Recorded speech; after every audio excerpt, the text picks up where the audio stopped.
नमस्कार साथियों, मैं हूं शकील प्रेम और आज हाजिर हूं अपने एक नए एपिसोड के साथ। शताब्दियों से इंसान की दिलचस्पी आसमान की ओर रही है। दुनिया की तमाम सभ्यताएं रात के आकाश में झिलमिलाते सितारों को निहारते हुए ही पनपी हैं। हजारों सालों तक इंसान ने इन सितारों को नंगी आंखों से निहारा और पिछले 400 सालों से हम टेलीस्कोप के जरिए आसमान की गहराइयों को निहार रहे हैं। मेसोपोटामिया हो या सिंधु घाटी सभ्यता, सभी जगह सितारों की बातें नजर आती हैं। लेकिन इंसान को जिस चीज़ ने सबसे ज़्यादा हैरान किया वो थे धूमकेतु। रात के आकाश में सितारों की अपनी स्थिति होती है जो हमेशा एक जैसी बनी रहती है।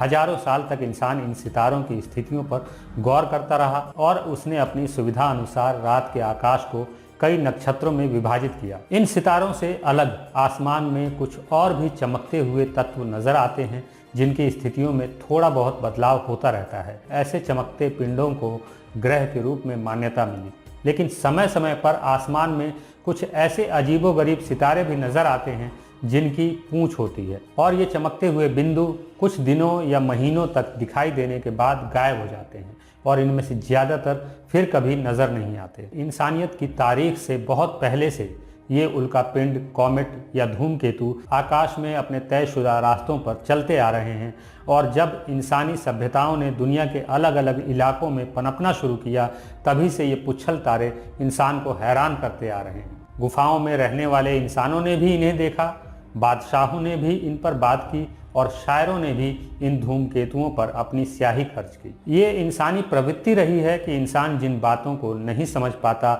उनसे डरना शुरू कर देता है।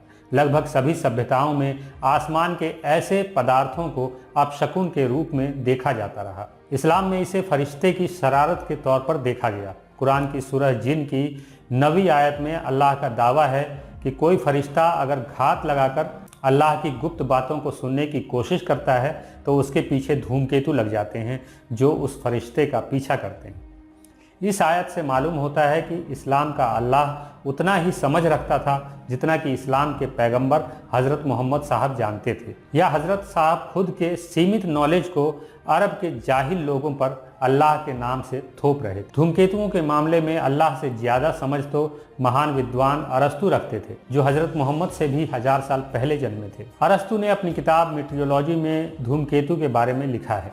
अरस्तु से पहले के विद्वानों का ऐसा मानना था कि आसमान में कभी कभी घूमते नजर आने वाले ये तत्व असल में ग्रह ही हैं, लेकिन अरस्तु ने ऐसा मानने से इनकार कर दिया। अरस्तु ने लिखा कि धूमकेतु या जिन्हें हम विचरने वाले ग्रह कहते हैं, ये वे तत्व होते हैं जो पृथ्वी के ज्ञात वातावरण से बाहर के हैं, जो अपने निश्चित पथ पर चलते हुए कभी कभी हमारी धरती के नज़दीक आ जाते हैं। इससे ये भी पता चलता है कि इतिहास में अरस्तु पहले दार्शनिक थे जिन्होंने धूमकेतुओं पर लिखा था। अरस्तु के बाद पहली सदी में रोम में लिखे गए अकाउंट्स में जूलियस सीजर की मौत के समय आकाश में प्रकट होने वाले एक धूमकेतु का वर्णन मिलता है। जूलियस सीजर की हत्या के कुछ महीने बाद उसके गोद लिए बेटे ऑक्टेवियन ने अपने पिता के सम्मान में एक खेल का आयोजन किया था। इस खेल के पहले ही दिन आसमान में एक धूमकेतु नजर आया जिसे ऑक्टेवियन ने जूलियस की महान आत्मा की स्वर्ग यात्रा से जोड़ दिया। विलियम शेक्सपियर ने 1599 में लिखे मशहूर नाटक जूलियस सीजर में सीजर की मौत के समय के इस धूमकेतु का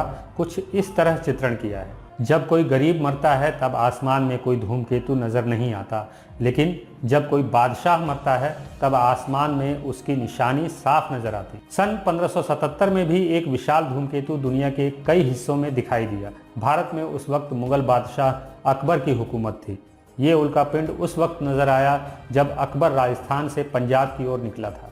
अकबर के दरबारी लेखक अबुल फजल ने अकबरनामा में इस कॉमेट के बारे में लिखा कि आसमान में नजर आने वाले ये कॉमेट अक्सर बदकिस्मती लेकर आते हैं, खासकर बादशाहों के लिए, क्योंकि अकबर बहुत ही नेकदिल बादशाह हैं, इसलिए इस धूमकेतु का बुरा असर बादशाह पर नहीं होगा। जैसा कि मैंने पहले बताया कि 1577 के इस कॉमेट को दुनिया की कई जगहों से देखा गया था। ओटोमन साम्राज्य के समय इस्तांबुल में मोहम्मद तकीउद्दीन इब्ने मारूफ ने भी इस कॉमेट को देखा और उन्होंने इस पर काफ़ी कुछ लिखा। तकीउद्दीन उस वक्त के मशहूर खगोलविद थे जिन्होंने टेलीस्कोप के इजाद से पहले ही इस्तांबुल में एक ऑब्जर्वेटरी बनाई थी, लेकिन इस ऑब्जर्वेटरी को तब के सुल्तान मुराद तृतीय ने तबाह कर दिया था। दरअसल इस धूमकेतु के ऑब्जर्वेशन के कुछ ही वर्षों के बाद प्लेग फैला था जिसे बादशाह ने 1577 के धूमकेतु का अपशकुन करार दिया और उसे लगा कि आसमान की शैतानी ताकतों पर नज़र बनाए रखना गलत है, इसलिए उसने तकीउद्दीन की ऑब्जर्वेटरी को नेस्तनाबूद कर दिया। 1818 में एक विशाल धूमकेतु आसमान में नजर आया जिसे द ग्रेट कॉमेट ऑफ 1811 के नाम से जाना जाता है। इस ऐतिहासिक घटना के ठीक 40 साल बाद 18 अक्टूबर 1858 को भी एक ऐसा ही विशाल धूमकेतु आसमान में नजर आया। इस वक्त तक टेलीस्कोप काफ़ी उन्नत हो चुके थे, इसलिए इस कॉमेट के बारे में हमें काफ़ी जानकारियाँ मिलती हैं। इस धूमकेतु का नाम जियोवानी बैटिस्टा डोनाटी के नाम पर पड़ा है, क्योंकि 2 जून 1858 में सबसे पहले इन्होंने ही इस कॉमेट को देखा था। ये पहला धूमकेतु है जिसकी फोटोग्राफी की गई। ये कॉमेट कई महीनों तक पूरी दुनिया के अलग अलग हिस्सों में देखा गया। साथ ही उस वक्त की तमाम हस्तियों ने इस कॉमेट पर अपने विचार प्रकट किए। इस पर अब्राहम लिंकन ने टिप्पणी की तो भारत में इस धूमकेतु को मिर्जा गालिब ने भी देखा और इस पर लिखा। गालिब ने अपने एक दोस्त को लिखे खत में लिखा कि आज के हालात में ऐसे दुमदार सितारों को देखना अलामत की ही निशानी है।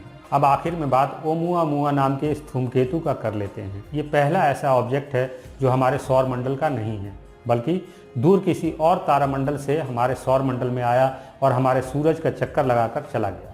ओमुआमुआ को सबसे पहले हवाई ऑब्जर्वेटरी ने 19 अक्टूबर 2017 को खोजा, लेकिन इसकी गति इतनी तेज थी कि वैज्ञानिकों को इस पर ज़्यादा शोध का वक्त ही नहीं मिला और ये सूरज का चक्कर लगाकर तेजी से लौट गया। पिछली सदी में ही कई धूमकेतु हमारी पृथ्वी के नज़दीक से गुजरे और आने वाली सदियों में भी ऐसे अनेकों पिंड हमारी धरती को छू कर गुजरने वाले हैं। और हमें ये नहीं भूलना चाहिए कि 6.5 करोड़ साल पहले ऐसे ही किसी धूमकेतु ने धरती से 99% जीवन को समाप्त कर दिया था। आज धरती पर धर्म, जाति और राष्ट्र की बनावटी घेराबंदियों में उलझकर इंसान ही इंसानियत के लिए सबसे बड़ा खतरा बन गया है और इंसान ये भूल गया है कि आकाश से आने वाली असली मुसीबतें इंसानों द्वारा धरती पर पैदा की गई बनावटी मुसीबतों से कहीं ज़्यादा विनाशकारी साबित हो सकती है और ये धरती को क्षण भर में वीरान कर सकती है।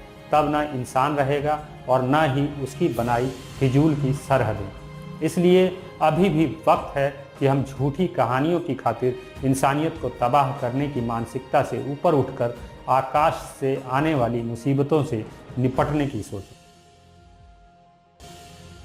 अगर आप मेरे विचारों से सहमति रखते हैं तो मुझे इस पेटीएम नंबर पर आर्थिक सहयोग भेज सकते हैं।